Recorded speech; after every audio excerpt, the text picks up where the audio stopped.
Guys, स्वागत है एक बार फिर से आप सभी का कार्तिक स्वाज व्लॉग्स में। और आज अभी मैं फ़िलहाल हूँ म्यूनिक एयरपोर्ट जर्मनी। प्लान तो नहीं था वैसे यहाँ रुकने का, पर मैं बताता हूँ आज क्या हुआ मेरे साथ। मुझे सुबह मैंने फ़्लाइट ली थी हंगरी बुडापेस्ट की दिल्ली से, लुफ्तांसा की फ़्लाइट से। लुफ्तांसा जर्मनी की एयरलाइंस है। यहाँ पे इनफैक्ट ये म्यूनिक एयरपोर्ट पे सब कुछ लाउंज वगैरह भी सब लुफ्तांसा के ही हैं। ओवरऑल मतलब मेरे को लग रहा है डोमिनेटिंग फ़्लाइट जो एयरलाइंस है यहाँ पे लुफ्तांसा ही है। मैंने दिल्ली से कनेक्टिंग फ़्लाइट ली थी हंगरी की, जो म्यूनिक में आधे घंटे का ले ओवर था। बट मुझे ये नहीं पता था, मतलब मैंने पहले रिसर्च किया था कि म्यूनिक एयरपोर्ट बहुत बड़ा है, बट उस टाइम पे हमारा गेट फाइनलाइज नहीं हुआ था कि आपको कौन से गेट से चेंज करना है टर्मिनल 2 पे ही। तो फिर जब मैंने फ़्लाइट लिया तो मैंने देखा कि जब यहाँ से मुझे गेट G17 से दूसरी फ़्लाइट करनी थी, उसके पहले इमिग्रेशन भी कराना था, और टर्मिनल के अंदर ही यहाँ पे मेट्रो चल रही थी एक कुछ गेट से लेके दूसरे गेट तक जाने के लिए, जो मैंने दिल्ली में आएगा अपने टर्मिनल 3 पे नहीं है। और टर्मिनल 3 पे ना सिर्फ अगर आप देखोगे तो सिर्फ गेट नंबर्स है 1 से लेके जितने तक भी। यहाँ पे पहले अल्फ़ाबेट्स हैं और उसके बाद गेट नंबर हैं। तो जैसे G है तो H है, IJK ऐसे अलग अलग है। तो G के आगे G1 से लेके G80 तक है। तो जो ये म्यूनिक एयरपोर्ट है आएगा ये ना यूरोप का सबसे बिजी एयरपोर्ट है। जर्मनी का तो फॉर श्योर है, यूरोप का सबसे बिजी एयरपोर्ट है और one of the largest airport भी पक्का से है। तो वही मैं अभी देख रहा था, एक्सप्लोर कर रहा था। तो मेरे साथ क्या हुआ, मैं वो फ़्लाइट आधे घंटे में कैच ही नहीं कर पाया। इमिग्रेशन में बहुत लंबी लाइन थी, कहीं चले जाओ इंडियंस आगे खड़े मिलते ही हैं, तो इसीलिए बहुत लंबी लाइन थी वहाँ पे। तो उन्होंने सजेस्ट किया यहाँ से जाओ। मैं वहाँ पहुँचा, गेट G17 पे मेट्रो वगैरह लेके हम पहुँचे, तो वो इतने फ़्लाइट मिस हो चुकी थी। और लुफ्तांसा ने एक बहुत बढ़िया चीज़ करी इसमें, लुफ्तांसा ने सीधा खुद से ही रीबुक कर दी नेक्स्ट जो फ़्लाइट अवेलेबल थी।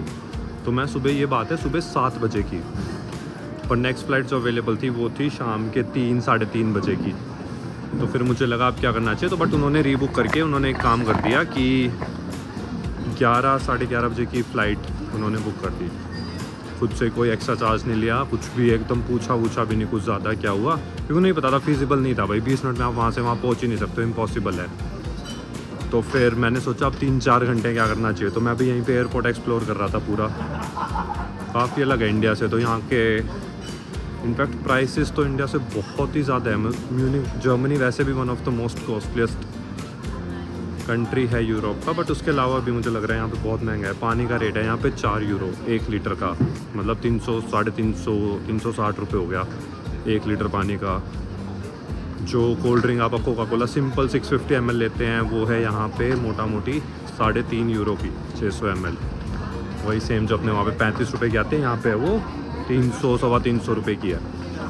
कॉस्टली तो बहुत है। अभी एक पिज़्ज़ा लिया था 1600 रुपये का, छोटा सा पिज़्ज़ा दिया था। बट वैसे एयरपोर्ट बहुत ही सुंदर बना हुआ है। जितने भी अपने बड़े ब्रांड्स हैं, ड्यूटी फ्री पे जो ब्रांड्स हैं यूरोप के, पेरिस के, तुम्हारा बाकी जो मेन मतलब बड़े बड़े जितने ब्रांड्स हैं वो सब है यहाँ पे। वो बढ़िया एक्सप्लोर करने के लिए। ये एयरपोर्ट भी अपने आप में बहुत बड़ा है, 13.5 स्क्वायर किलोमीटर में फैला हुआ है ये एयरपोर्ट। और 2 टर्मिनल है वैसे इस पर, बट टर्मिनल 2 ये वाला बहुत ही बड़ा टर्मिनल है। गेट्स इसमें मुझे लग रहा है 200 से ऊपर गेट है।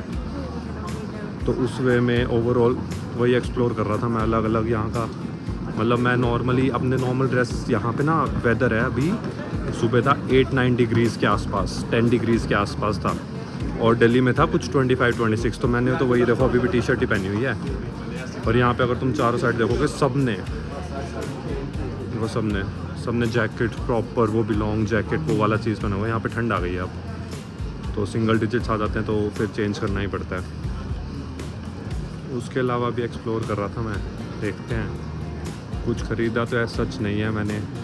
अभी मैं वहाँ देख रहा था जिसमें मुझे ना लकोस्ट है, गैंट, इन सब के कपड़े जैसे मैं देखता हूँ तो मैं रेट कंपेयर कर सकता हूँ इनका। देख रहा था गैंट के नॉर्मल शर्ट जो अपने इंडिया में है 8-7-8 हज़ार की, 8 हज़ार के आसपास, वो यहाँ पे है 13,000 14,000। जो गैंट की जैकेट अपने वहाँ पे 20,000 25,000 की है, वो यहाँ पे है 45,000 के आसपास। तो रेट डिफरेंस तो बहुत ज़्यादा है। और यहाँ पे कार्स वार्स का, यहाँ पे अभी BMW i5 का इन्होंने वो लगा रखा है शो पीस टाइप्स। इंडिया में वो है ही नहीं शायद, वो फुल इलेक्ट्रिक कार है ये M60 BMW की, उसकी रेंज काफ़ी अच्छी है। तो अभी तो वही एक्सपीरियंस कर रहा हूँ। एक्सपीरियंस तो बढ़िया है ओवरऑल। देखते हैं, अभी 1-1.5 घंटा बचा है फ़्लाइट के लिए। वो वाली चीज़ देखता हूँ कि अभी आसपास और क्या एक्सप्लोर कर सकता हूँ। बट अच्छा चांस मिला, मैंने बिल्कुल भी प्लान नहीं किया था म्यूनिख को एक्सप्लोर करने का। यहाँ पे फिर मैं कुछ लोगों से ही बात कर रहा था, ऐसे ही देख रहा था कि ऐसे नॉर्मली एक्सेंट ना थोड़ा अलग है इनका ना, इंग्लिश का भी, मतलब जर्मन तो मुझे समझ ही नहीं आती, पर इंग्लिश का भी थोड़ा एक्सेंट अलग है। तो आप 2-3 बार बात करते हो ना तो आपको समझ आता है। अभी मैं उसको बोल रहा हूँ मेरे को ये वाली सॉफ्ट ड्रिंक ये वाली लेनी है, समझ ही नहीं आया उसको। तो 2-3 बार में उसको समझाया इशारा करके कि ये वाली चाहिए, फिर उसने एक अलग से एक्सेंट में वो बोला। बट 2-3 बार बात आप करोगे ना फिर समझ आने लगता है। तो बढ़िया चीज़ है, अभी वही एक्सप्लोर कर रहा हूँ, अच्छा लग रहा है बहुत ज़्यादा। अभी नेक्स्ट स्टॉप है बुडापेस्ट, वहाँ पे जाके आगे बुडापेस्ट पे कंटिन्यू करते हैं। ये फर्स्ट व्लॉग है म्यूनिख एयरपोर्ट का, जो मैंने बिल्कुल नहीं सोचा था मैं बनाऊँगा, पर मेरे साथ ये इवेंट हुआ। मैं यहाँ पे स्टैंडर्ड हो गया था 3-4 घंटे के लिए, तो मैंने सोचा मैं यहाँ पे एक्सप्लोर करता हूँ, व्लॉग बनाता हूँ। उसके बाद यहाँ से चलते हैं और फिर आगे बुडापेस्ट में मिलते हैं। वहाँ पे अपना ट्रैवल जो यूरोप सीरीज़ स्टार्ट किया मैंने उसको कंटिन्यू करते हैं, और उसका आगे के सारे व्लॉग्स बनाते हैं। एक्सपीरियंसेस जो भी मैंने बुकिंग्स की हुई हैं, एडवेंचरस एक्टिविटीज़ की, वो सब करते हैं, डिस्कस करते हैं, मिलते हैं, एंजॉय करते हैं साथ में। चलो गाइस, मिलते हैं फिर बुडापेस्ट में। सी या।